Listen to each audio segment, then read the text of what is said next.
नज़ीफ الشيخ वाحد بالإمارات शेख साद अल खसलान से पूछा जा रहा है। السعودية ادفع لفلان 50,000 سعودي وأنا بدفع وكل واحد هناك أدفع له 50,000 درهم مقابل هذا المبلغ. هذا يعني 50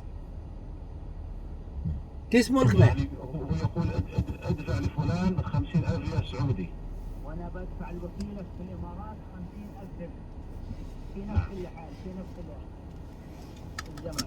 50,000 रियाल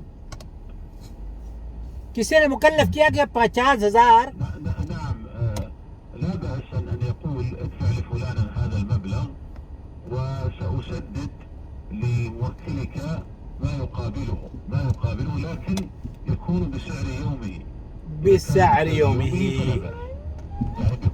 आपने अगर 50,000 रुपए इंडिया भेजने का ये समझा रहे हैं, 50,000 रुपए का आपने कहा कि 50,000 रुपए आपको इंडिया में देने हैं, आपने 50,000 रियाल यहाँ दे दिए, तो जो रेट वहाँ पर आज का है उसी रेट से आपको वहाँ अदा करना है। कल को अगर कम रेट हो जाए तो आप आज के रेट के मुताबिक ही देंगे